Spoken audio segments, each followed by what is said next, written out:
you might have picked an episode that does not have enough, just does not have enough in it, right? If I told my digital literacy narrative about learning like to turn on the computer, right? That'd take me about 4 sentences, and then that's it. And how am I going to analyze that in digital narrative?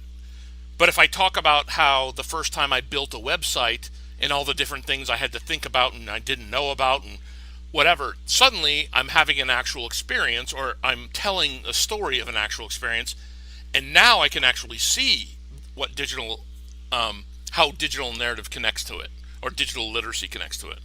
Do you see what I mean? So if the thing that you've chosen to tell the story about is not good enough, does not offer enough material, you might want to think about using a different episode, because it does depend on that. You're absolutely right. If I pick an event, and it's not really a big deal event, about digital literacy, something I learned very easily, very quickly, and didn't end up caring that much about, or whatever, um, then I'm not going to have a whole lot to analyze. So you might want to look at that. These are just symptoms I'm talking about. Like, so people, like students who are having this difficulty that you're describing to me, one of the things is maybe the episode you've picked is not offering you enough, or it's not important enough, or developed enough, or whatever, filled with enough details for you to actually expand on it. Maybe you've picked an episode that's very short and doesn't have a lot to offer. So you want to look at that and decide whether to change to a different episode, something that has more meaning in it. That would be one thing. The other thing is maybe the episode's perfectly fine, but you haven't developed it enough. You sort of skip, you know, I was born, I worked, I died. You know what I mean? Like, you sort of skip all the stuff in between, and then, you know, it's not that great. So either you want to find a way to expand, and like I said, I'm going to be sending, once you see a grade in your rough draft, like for your rough draft, you'll know that I have made some comments. But likely those are things I would say, that I'll end up saying, like, all right, you need to find a way to expand your story. And what I mean by expand it, it means going much slower.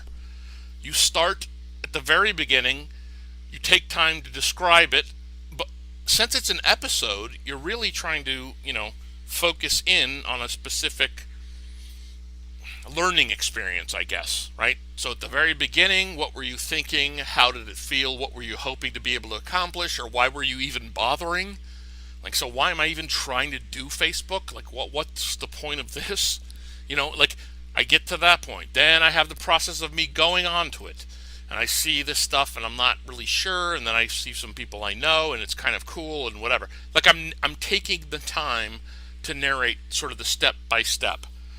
So that's what I would say. My suggestion would be then, so look at your story, decide whether it has enough in it, and you just need to sort of take the time to tell it, or if it's just so short that it's not really going to be a good example for this, that would be the only. No, if, like, for right now, if you're sitting here thinking, all right, I want to do something completely different.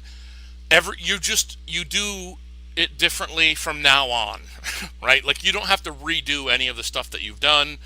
You would do your revision plan would be like, okay, here's my revision plan. I'm going to tell a completely different story. Here's the story I'm going to tell, and then you do. Yeah. So but you don't ever have to redo, like, old things that you have already done. Like, and I'd much rather have that. Like, I'd rather have people, if you want to change, absolutely change, and just going forward, that's what you'll do. So you'll do the revision plan about it, and then you'll do the final draft about it.